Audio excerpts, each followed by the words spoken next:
Modern Animism Radio. I'm your host, Laura Giles. If you're paying attention to our YouTube channel, you'll see that I've been talking about soul retrieval. And every time I post a new video, I get another question. The latest one is, how do I know if my soul retrieval worked?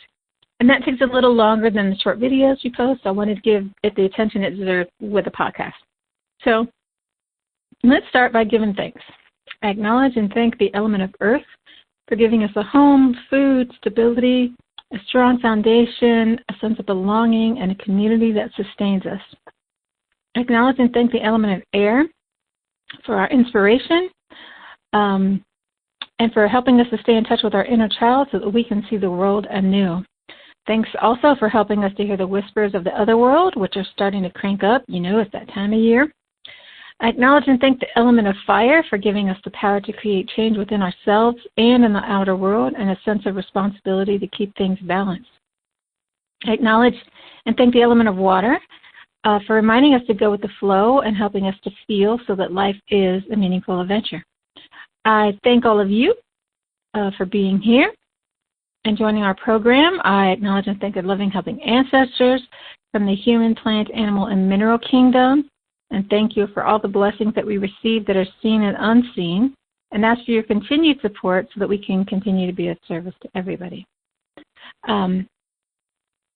Again, thank you all for being here. Thank you for your comments and questions. This show is based on a question, so we do pay attention to what you have to say in your comments and what's happening in the Facebook group. So you're welcome to join us there or check out our YouTube videos if you have not done that yet.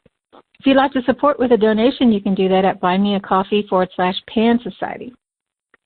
So let's do a quick recap in case this is somebody's first time joining in and you're just like, I don't even know what a soul retrieval is. So basically, well, let's back up and go with what's a soul loss.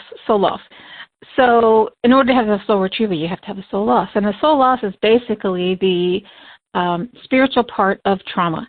So when there's a trauma, then everything shatters. The body, there's an impact on the body, in the stomach, and in the brain that makes things kind of go offline. And that shows up in emotions with emotional dysregulation and inability to sleep, things like that. It shows up, so we did the mind and the body, the spirit. Yeah, it shows up in the spirit through soul loss. So this part of you that holds the memory and holds the trauma kind of leaves. And the soul retrieval is the bringing of that piece back. So it's the spiritual part of healing from trauma. And the things that will cause the soul to fragment, they can be little, quote unquote little, things like repeated verbal abuse. It could be, it's really amazing the things that can cause it, because it like just to talk about it, it might not seem like anything, but it could be getting a spanking from your parents. It could be finding out that Santa Claus isn't real. It could really be little things like that. It doesn't have to be terrorism, kidnapping, getting mugged, although those can certainly cause it too. So it's anything that basically shatters your vision of reality. Anything that splits you off from your authenticity can cause the soul to fragment. And that fragmentation can feel like you're weaker. Like if you've ever had anybody say, or maybe you've said this, ever since blah happened, I've never been the same. So it could be ever since I got sick, ever since I fell down, ever since we lost the football game, ever since I was raped, I've never been the same. That's what it feels like to have soul fragmentation. It's like a part of you has left. Something's different about you. Maybe you can't quite put your finger on it, or maybe you know exactly what it is. Maybe it's like I've just never felt happy and whole since that thing happened, ever since I got divorced, ever since I got married. Who knows?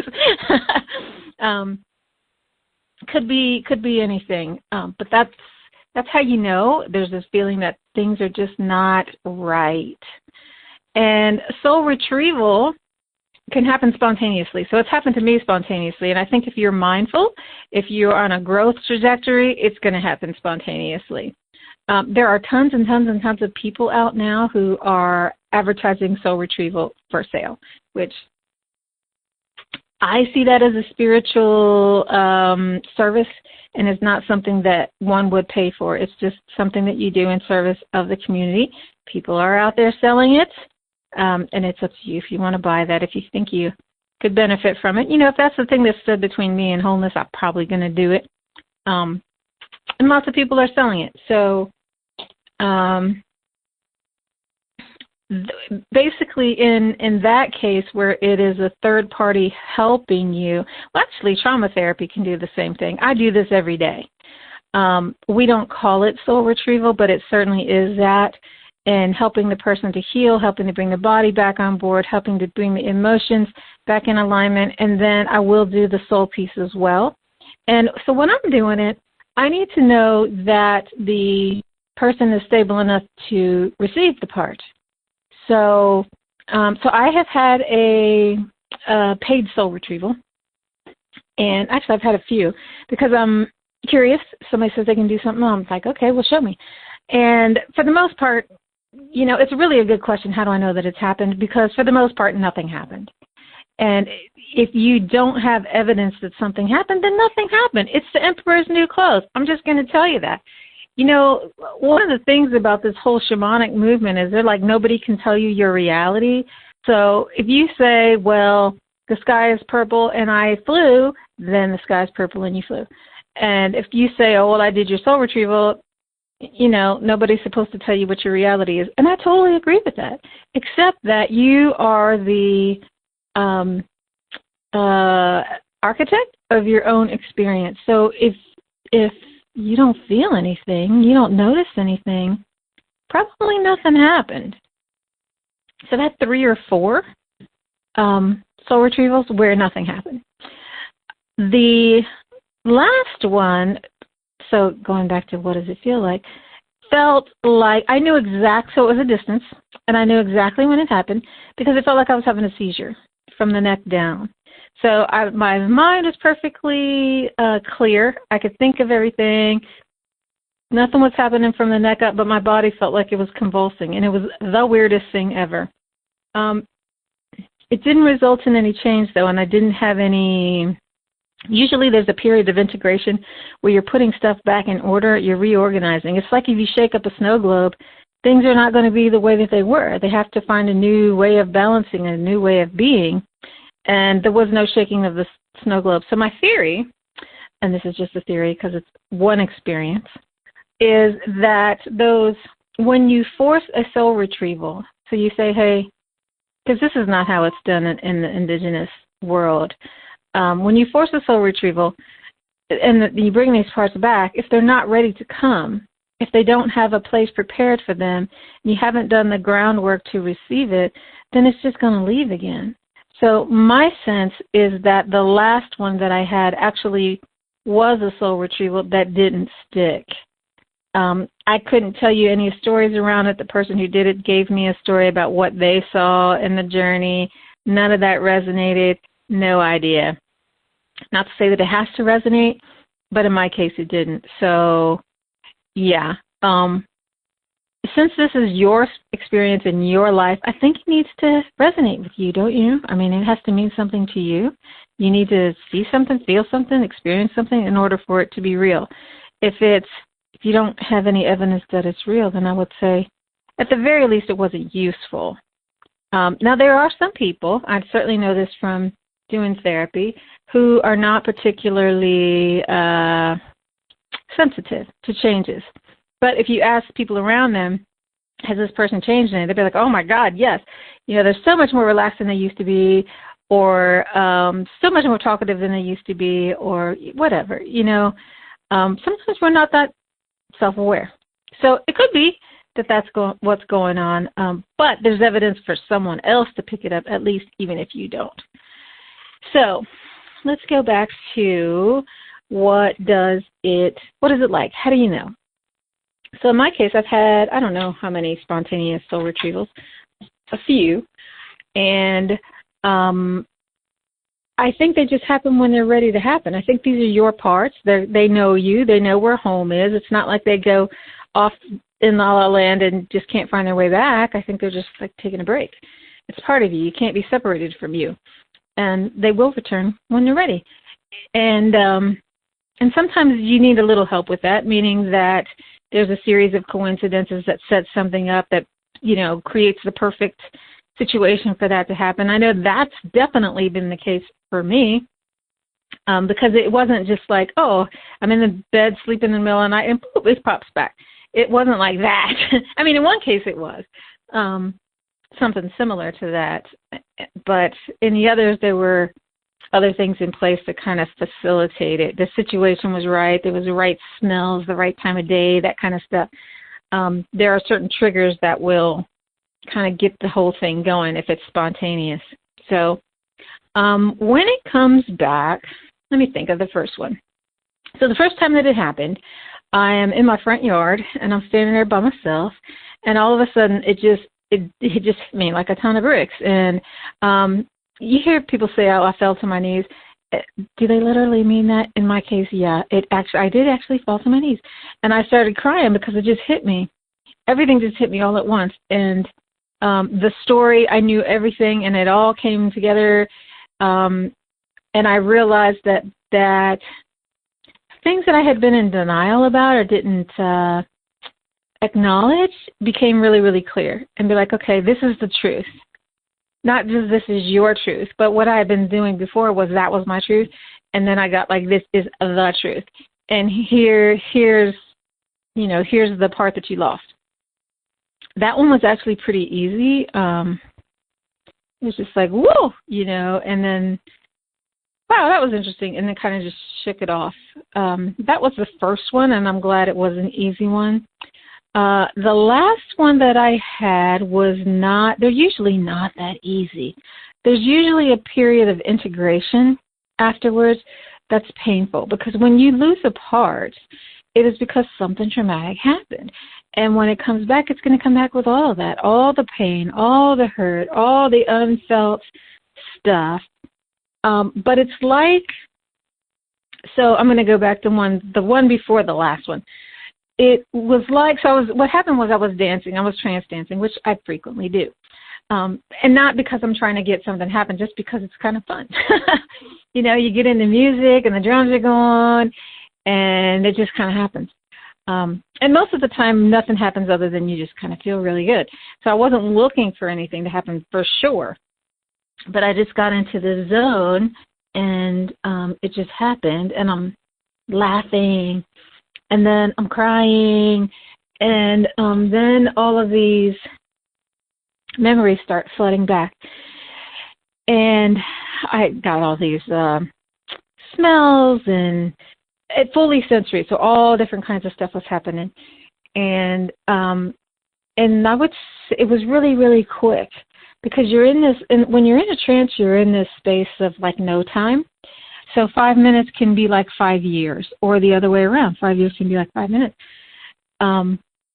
So this intense stuff can move through really quickly, which is what happened. So the whole thing was over in probably 20 minutes or less, probably less.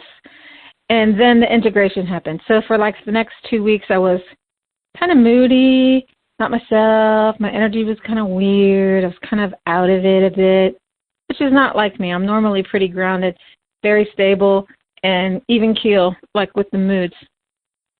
And, it just took a while. And then, you get a sense of clarity around things, and the things that used to bother you just don't bother you anymore. And you think about the things that were traumatic in a really different way, like, oh, that happened, versus, oh, my God, that happened. You know what I mean? It just really moves you to a place of acceptance with it. And it's kind of like it is kind of not in you. It's like parallel to you, not part of you, but yet it is too. It's a little bit of a different experience. And you do feel more whole and more solid. That's a little hard to explain really what that means, because it's not like I'm different, but I am. It's like if you have layers. It's like a layer came on. So it's the same color, or maybe just a little, it's hard to explain. If you do Photoshop and you put down layers, and it makes it a little more lifelike. It gives it thing that you're layering depth. It's more like that. So with the last one, this one took a bit more time. It happened in waves. And I think it really depends on the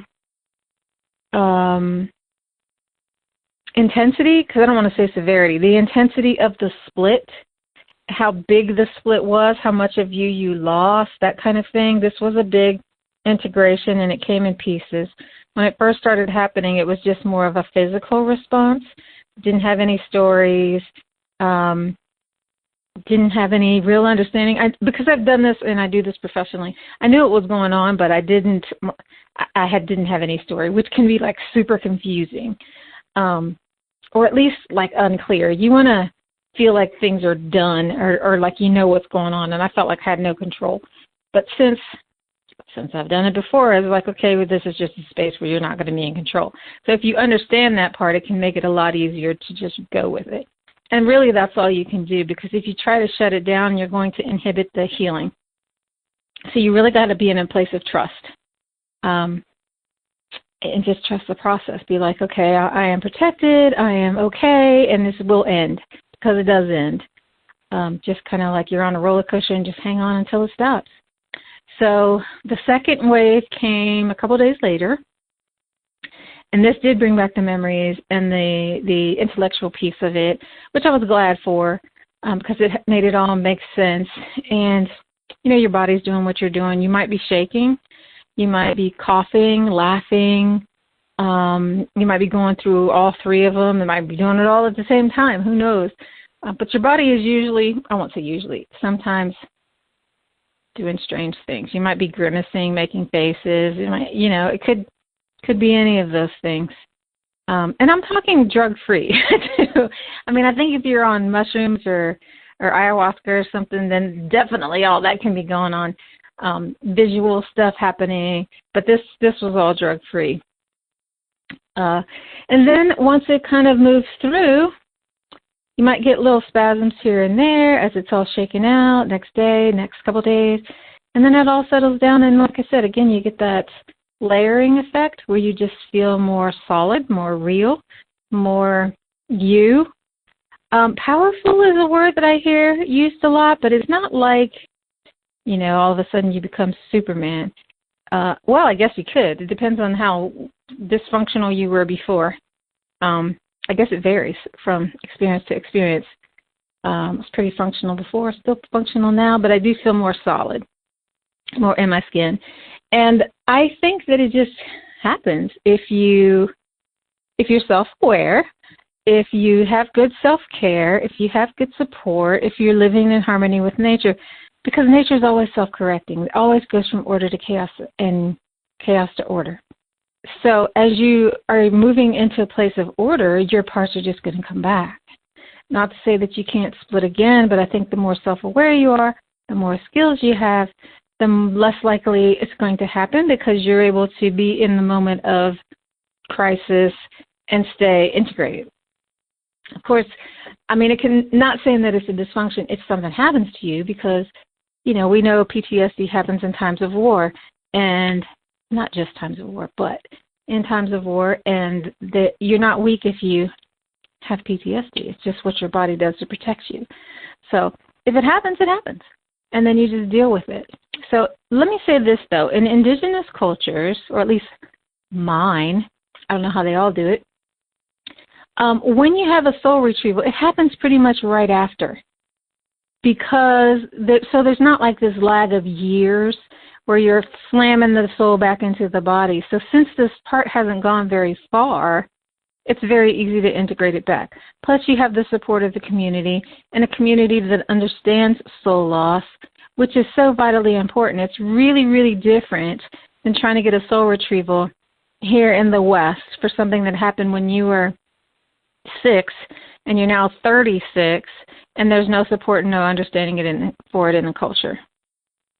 Really different experience. And I think to try to make it seem like it's the same is neglect, honestly, for the person who is attempting to help you.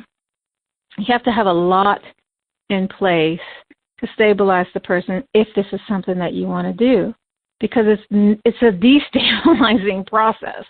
I mean, ultimately it is stabilizing, but you destabilize the whole thing in the process. It's like shaking up the snow globe. And if you don't have a safety harness, you don't know where you're going to land, you don't have a plan, you don't have support, that's a real tough thing to put somebody through. So, yeah, I don't think it's something that I would enter into lightly, getting soul retrieval, especially not doing it. There's people out there offering, oh, let me do soul retrieval, or getting a soul retrieval meditation. I don't even know how that works. Maybe it can work. I don't know. But it's not something that I would enter into lightly. There's a lot to it. You could be messing around with some stuff that really destabilizes you. It's holistic. It's just not like, oh, I went to this meditation and it was fantastic. You got to take care of your body, your mind, your emotions, your spirit. All of that needs care. And if you don't have an animist lifestyle, animist community, it's going to be super, super tough. I've gone through it. I have all that. And it's still not easy. So I don't even imagine what it's like to not have that. So I hope that clarifies some things. Do appreciate the questions. Maybe it generates more. If so, let me know. Always happy to answer more questions. You can come on the Facebook group and we can talk about it if that is easier for you. I like discussion. So if you want to deepen your practice of animism and come join us on our private Facebook group, let's chat. Let's get to know each other. Let's hear about your experiences. Maybe I'm full of crap. Maybe you've had something totally different and it's, just 180 degrees. If so, I'd like to hear about it. So sending gratitude to the elements and our loving, helping ancestors for being here. Thank you all for joining us for this edition of Modern Animism Radio program. And please consider donating, as we do need your financial and emotional support. And you can do that on our website at pansociety.net.